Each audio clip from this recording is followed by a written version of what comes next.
Libra, Creature of the Night, is one of the 8 Night Lords you will face in Elden Ring Night Reign, and is the funny madness boss.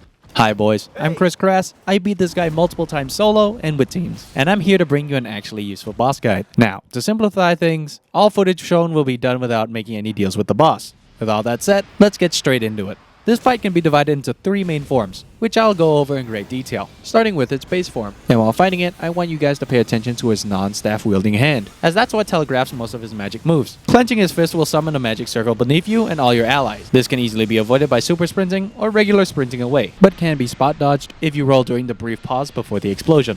Oh, and it also spawns 4 other adjacent circles after it expires. The next spell he has is when he casts a yellow sphere above his head. The way this one works is that it sends 3 waves of projectiles that will land on the floor inflicting madness, but also dropping madness curing stones. Something to note is that each wave lands in a bigger radius than the last, meaning if you fight this guy close range, you can back off to avoid the first wave, and the next 2 will go completely over your head. The third spell he has is my absolute favorite. It summons a magic circle that constantly fires projectiles in a straight line. The funny thing about this move is that if you're right in front of him as he does it, the circle will spawn behind you, completely missing you and giving you a free punish window.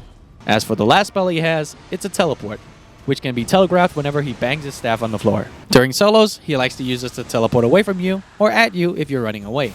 However, during teams, he uses it to teleport between teammates to make sure everyone gets a piece of him. Aside from spells though, he also has 2 melee combos. One of them is when he uses his staff to do 2 quick horizontal swipes before banging it on the floor. The other is telegraphed when he raises his weapon with both arms, signaling 2 quick sideways swipes, 1 slightly delayed uppercut, and 1 really delayed slam, which you can strafe. Besides that, his hits either awkwardly stop at 1 or follow up into a spell.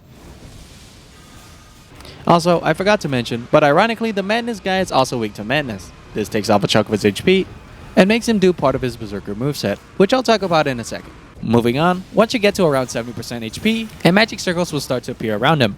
Whether or not you manage to destroy all the circles will determine the phase you face next. They all go down in 1 hit, so the most optimal way is to shoot them with arrows. Otherwise, you can just hit them or super sprint into them. Now, the first state I'll be talking about is the Berserker state, which happens whenever you manage to break all the circles. This phase will always start with a roar and slam, where you can squeeze into to land a few hits. From here, he has like 5 moves in the entire phase.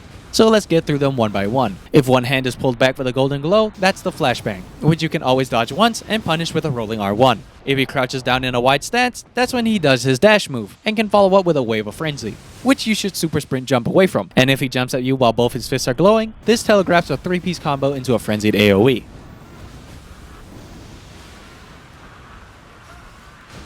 Also, if he starts tweaking mid-boss fight, I recommend dodging to the side, causing him to rampage right past you.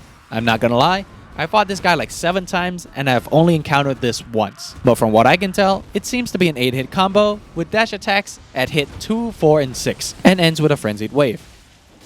Anyways, after timing this phase across multiple runs, this phase should always end after about 30 seconds, signified whenever bro does his frenzied rain attack. After this, the boss will briefly return to his base form, and by brief, I mean he only waits 20 seconds before entering the bubble again. Now let's talk about his buff state. This occurs whenever you fail to break all the circles while he's in the bubble, and originally, I was gonna go on this whole tangent about how, oh, even if you have a bow, once he goes into the bubble the 2nd or 3rd time, it becomes nearly impossible to avoid because more circles, less time, blah blah blah. Turns out, you can actually just straight up break his bubble by using a damage dealing ult. Oh! Well, goddammit, I learned this phase anyway. So for anyone who needs it, this phase is a bit similar to the base form, but for 60 to 90 seconds, he takes less damage, and all his spells get a huge buff. For example, whenever he clenches his fist, magic circles not only appear below you, but also summon 6 more circles nearby upon activation. Not to mention that in this phase, he likes to do this move twice in a row, which can be deadly if you're currently inflicted with madness. Also, it now spawns 6 adjacent circles instead of 4. The forward-facing magic circle will now slowly spin in a clockwise motion, and last way longer, fizzling out after exactly 10 seconds once it makes a full 360 rotation. Also, he can have multiple circles out at a given time. And finally, the buffed Frenzy Shower is easily the worst move in the entire fight, as there's now 3 of them right next to each other. The safe pocket no longer exists, and staying in the center is a death wish. My advice, sprint away from the first 2 waves and be wary of the 3rd. Besides this, he now has 2 added moves. One is a leaping slam that follows up into a fist clench, and the other is this arena-wide AoE he likes to do when ending the phase. To deal with this, either ult his ass or collect the frenzy curing stones dropped by the shower. With all that said, the teleport and his basic melee combos will remain the same. Thank God. 1, 2, hit, up. uppercut. Yep. Hit. All right. Nice. Hell yeah. And yeah, that's a Libra guide done. If this video helped you out, make sure to let me know by liking, subscribing, and leaving a comment. Share this with anyone who might be struggling with Libra, and I hope you have a great day. Also, here's the full fight for anyone who wants it.